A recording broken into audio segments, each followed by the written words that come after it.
What I will try to do with my little video segments like this for maybe 10 or 15 minutes is put them on YouTube or TeacherTube or SchoolTube so that people that are gone from school that day can get the information even if they're not there. If you talk while I'm recording or I look up and your eyes are not up here on me, I will give you an instant choice card. In fact, I've already got one down today that's going to get one. So I will tell you this, and this will be the last time I tell you. Anyone that's gone today will have to watch that video. There's just little things I need to tell the class that aren't covered in the rules. Like you always come in the hallway door, not the door going into the room here. The door in the room is a handicapped door with a ramp so people that are in a wheelchair can get up in here. Every time we open that, we lose the air conditioning to the outside, or in the wintertime, we lose our heat to the outside. That's why you have a hallway, because it buffers that. You can open the hallway door and it doesn't instantly affect us. We'll talk about that when we get into building design and that. Okay? The things that I want to mention. The rules. Pretty easy to just say the school rules, like be respectful, be responsible, be resilient. That pretty much covers it. Okay? Be respectful of other people, of other people's property, of my property. Be responsible. Responsible means every day you come in here, open up your planner, write the learning target down, the assignment. So for today, you wrote down define marketing. Assignment, read page 5 to 10, or wherever you're at. You just keep track of that. People read at different rates, so it's not fair of me to say everybody read from page 5 to 10. Some will read faster, some will read slower. Okay? I had about 5 things I wanted to mention here. Okay, the learning target will be up there every day. I also wrote the learning target up here on my desk as well. Okay? The 3 R's. The treats is another thing I need to talk about that other kids don't get that privilege of having a treat in their room. I give these tokens out to people when they're caught being good. I have 2 different types of tokens. One says I was caught being good. I'd much rather catch people being good than bad. I give you this and then you get 3 tokens and you can trade it for a treat out of the machine.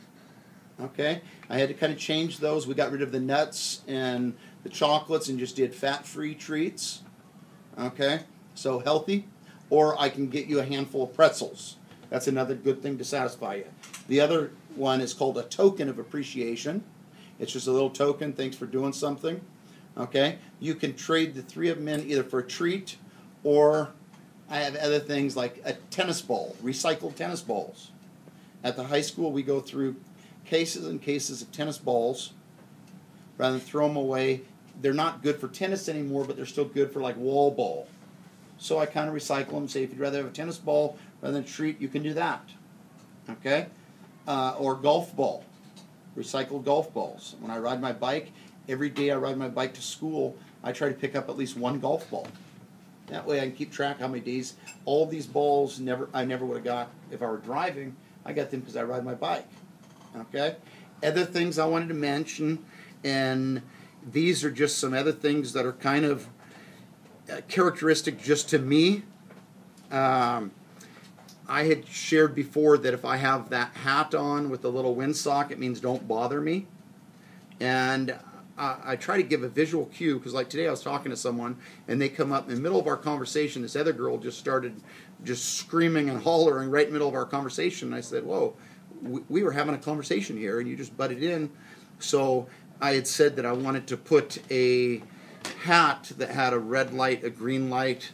You know, red light means hold it, don't talk to me yet. Yellow light means just proceed with caution, I'm almost there. And then green light's like, yes, I'm ready to talk to you. Rather than having it on a hat, I just put it on a phone app. This is the phone app that has red light, yellow light, and green light. And I thought of, I thought wouldn't it be nice for right there on your forehead where kids could see it, but I thought of taking it and putting it on like a lanyard or something here, just so people know, I'm busy right now, just give me a minute. I get a lot of interruptions being the shop teacher. Today I've already had 3 people come up and need something fixed today. Okay, hey, in the middle of my lesson, someone will come up, can you fix this? Can you fix that? I like to do that, but sometimes I have to stay focused and think we got to meet our learning target first. Okay? This is something I'm practicing on doing. They say that you should once in a while record your teaching lessons anyway to make you a better teacher, a better speaker. That has helped me, but the biggest thing it's done is it's allowed people that when they're gone to be able to just come up and watch the lesson. Either I hand them the iPad or I hand them the camera or the tape or the DVD or the videotape, or I say get a laptop and go to YouTube or TeacherTube and watch the lesson for today. That way also, if I have kids more than once a day, I'll say, guys, here's what we did in the other class today. This is something that pertains to all classes. Please watch it. And if you've already seen it once today, then you could just say, well, I'm going to go ahead and go with option 2, where I'm going to just be reading out of the book, or I'm going to be working on my marketing project or my shop project or something like that. So it's for my good, so I don't have to say it over and over again. It's for your good, so you don't have to listen to it over and over again. And it's also good for a substitute that comes in and they say, what do we do today? Sometimes I'll say, well, here's the lesson. Just hit play. And they can still get it, okay? I try to really let kids know we got to do things different out here in Voc Ed because there's such a large variety of subjects, and every one of them might not appeal to you. You might really like the marketing, but not care as much for the drafting or the shop or whatever, because we go right from marketing, doing a DECA project, a business that you want to start or something you want to market. Then we go into drafting, drawing up, designing, to computer-aided drafting, both drawing on the computer houses and structures, to drawing small things that are more mechanical. Then we do a little unit on aviation, how the airplanes fly, flight simulator, a little bit on the history of flight, and then a little bit on automotive, how the 4-stroke engine works, intake, compression, power, and exhaust. 3 things it needs to start: gas, air, and spark. And a little bit about the history of the automobile, starting with Henry Ford, who some people think he invented the car. He didn't invent the car. He perfected the assembly line and started mass producing the cars. Okay? I talk about Henry Ford a lot. He's one that I quote a lot. He said, I'll make a car any color you like as long as you like black. He could do that. He only made his cars in black because he had no competition. Now if Ford said, we'll only make our cars in black, people would go across the street to the Toyota dealership or the Chevy dealership and get a different kind of car.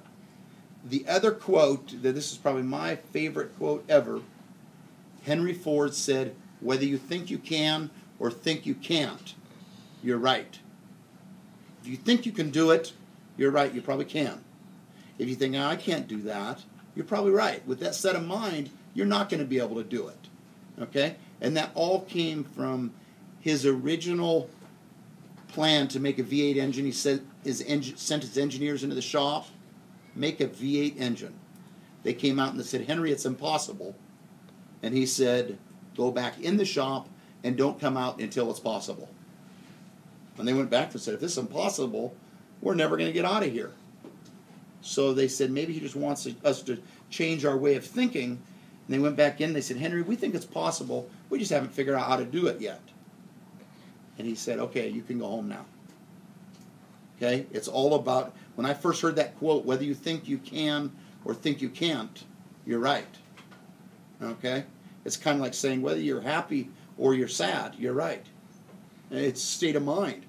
Okay? There's the Styx song called Paradise Theater, and part of it says, these are the best of times, and then the other part says, these are the worst of times.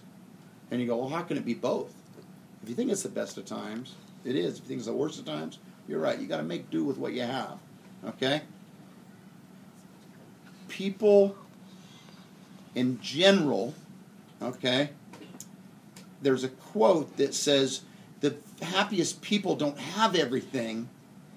The happiest people make the best of everything they have. Okay? Happiest people don't have everything. The happiest people make the best of everything they have. Okay?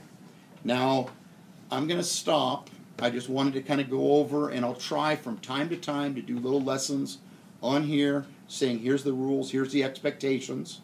And if you say, I didn't know we had to bring our planner, if you say, I didn't know we had to bring 2 pencils, I'm going to say it's right there on my video. If you didn't watch it the first time or you were gone, watch it the second time. Okay? I will try to make it where you don't have to do the same thing all hour.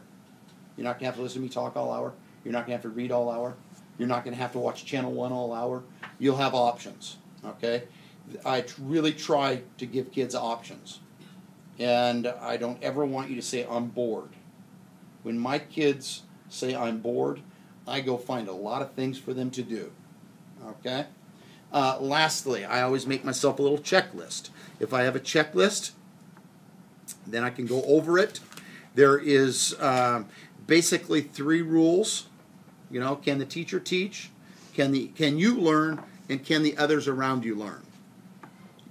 This is a class that you can learn and have fun at the same time. And that's why I became, shop teacher, because it was my favorite thing to be in. I would not be that happy if I were an English teacher or social studies or, there's a lot of things that I think that's why I didn't go in and choose to be that. Some people will say, well, man, you got it made, you're a shop teacher. And I say, well, who told you you had to be an English teacher? You could have taught, something that you love doing. So think about this. Life is good has a saying that says, love what you do what you love. Okay? The goal in VOCAT is find a career or a vocation you love, and then you're good enough at it that you get paid to do it. Okay? You do it for free, but you're good enough at it, you get paid to do it. Okay? I'm going to stop right there. When I say stop, this is what we do.